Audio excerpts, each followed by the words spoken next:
आज एक ऐसा बिजनेस के बारे में बताने जा रहा हूं जो कि आप अपना बजट के हिसाब से शुरू कर सकते हैं। चाहे गांव हो या शहर या फिर छोटे लेवल पे हो या फिर बड़े लेवल पे आप इस बिज़नेस को शुरू कर सकते हैं और वो है चप्पल मेकिंग बिजनेस।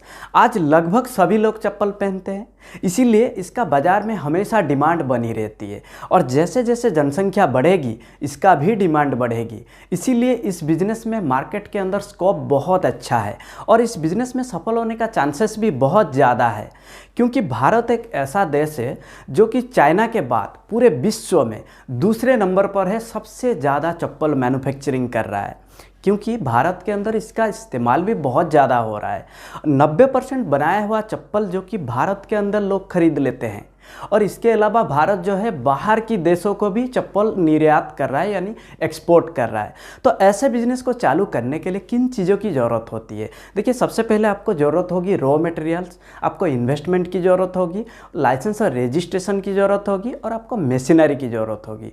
परंतु अगर आप इस बिज़नेस को एक बड़े लेवल पर करना चाहते हैं तो फिर आपको स्टाफ की ज़रूरत होगी, यानी मैन पावर की ज़रूरत होगी और आपको स्पेस की भी ज़रूरत होगी। स्पेस के लिए आपको ज़मीन की ज़रूरत होगी। अगर आपका खुद का ज़मीन है तो बहुत अच्छी बात है, अगर ज़मीन नहीं है तो फिर आपको रेंट पे जाना पड़ेगा। परंतु चप्पल बनाने का स्टेप बाय स्टेप प्रोसेस को आज इस वीडियो के अंदर मैं आपको बताने जा रहा हूं। और हाँ, और भी बिजनेस आइडिया के ऊपर अगर आप वीडियो देखना चाहते हैं तो इस चैनल को जरूर सब्सक्राइब कर लीजिए और अभी तक के 10 बिजनेस आइडिया के ऊपर अगर आप वीडियो नहीं देखा है तो उसे भी देख लीजिए।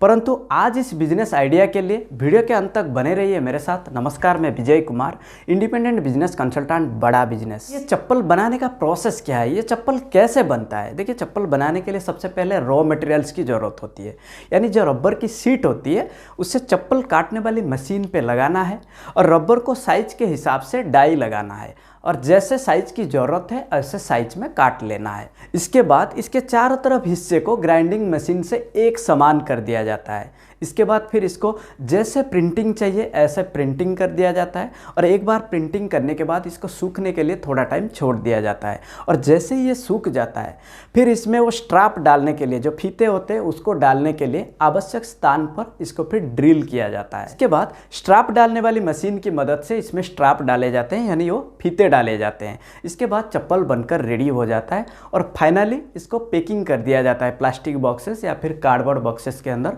इसको पैक करके बाजार में लॉन्च कर दिया जाता है। तो ये तो था चप्पल बनाने का एक सिंपल प्रोसेस, परंतु इस बिजनेस में और भी बहुत सारी चीज़ों की ज़रूरत है, जैसे कि रॉ मटेरियल्स।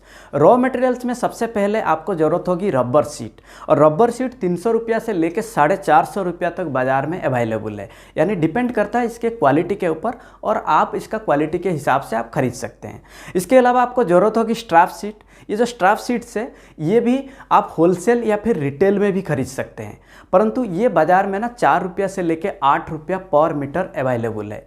और इसके अलावा आपको पैकिंग करने के लिए कार्डबोर्ड बॉक्सेस और प्लास्टिक बॉक्सेस की ज़रूरत होगी। इसके बाद देखिए, ये जो रॉ मटेरियल्स है, ये जो कच्चा माल है, आप इसको खरीदे कहाँ से?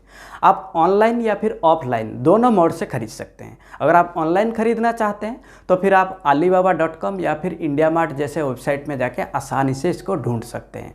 इसके अलावा देखिए, इस बिज़नेस में ना आपको मशीनरी की ज़रूरत होगी और मशीनरी के लिए सबसे पहले इसका जो रबर शीट होता है या फिर जो सोल होता है उसे काटने के लिए सोल कटिंग मशीन की ज़रूरत होगी और उसे एक समान करने के लिए आपको ग्राइंडर की ज़रूरत होगी और इसमें आपको डाई की भी ज़रूरत होगी, यानी डाई के हिसाब से फिर आप रबर शीट को आप जैसा चाहे 5 नंबर, 6 नंबर, 7 नंबर, जैसा साइज का चाहिए आप काट सकते हैं। इसके अलावा आपको ज़रूरत होगी ड्रिलिंग मशीन और स्ट्रैप मशीन, यानी स्ट्रैप को डालने के लिए जो फीते हैं उसको डालने के लिए ये मशीन आपको ज़रूरत होगी। अब देखिए, इस बिज़नेस में आपको लाइसेंस और रजिस्ट्रेशन की भी ज़रूरत होगी। लाइसेंस के लिए सबसे पहले आप ट्रेड लाइसेंस को निकालना होगा, जो कि आप अपना लोकल अथॉरिटी से इसको निकाल सकते हैं। इसके अलावा BIS रजिस्ट्रेशन करना होगा और GST सर्टिफिकेट भी निकालना होगा। इसके अलावा आपको ना ट्रेडमार्क रजिस्ट्रेशन करना होगा। ट्रेडमार्क रजिस्ट्रेशन अगर आप कर लेते हैं तो आपके बिजनेस के लिए ये बहुत फ़ायदेमंद है, क्योंकि एक बार अगर आप ट्रेडमार्क रजिस्ट्रेशन कर लेते हैं तो फिर आपको अपना प्रोडक्ट बेचना बहुत आसान हो जाता है।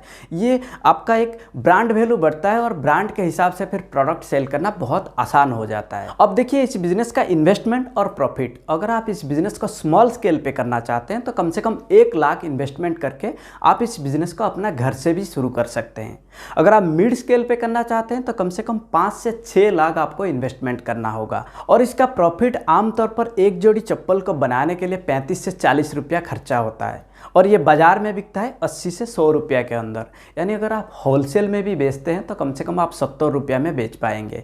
यानी एक जोड़ी चप्पल को बेचने पे आपको मुनाफा होता है 35 से 40 रुपया। अगर आप एक दिन में 50 से 100 जोड़ी अगर आप बेचते हैं तो कम से कम आप 2000 से लेकर 4000 मुनाफा कमा सकते हैं। और महीने के हिसाब से अगर देखा जाए तो कम से कम 60,000 से लेकर 1 लाख आप मुनाफा कमा सकते हैं। परंतु इसके लिए आप अपना टारगेटेड एरिया में आपको मार्केटिंग करना होगा।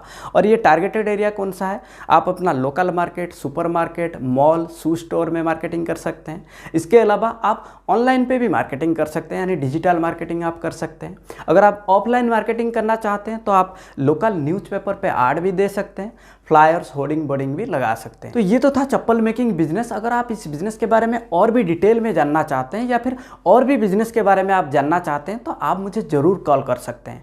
और इसके लिए आपको नंबर डिस्क्रिप्शन में मिल जाएंगे या फिर आपको स्क्रीन पर नंबर है, आप मुझे कॉल कर सकते हैं।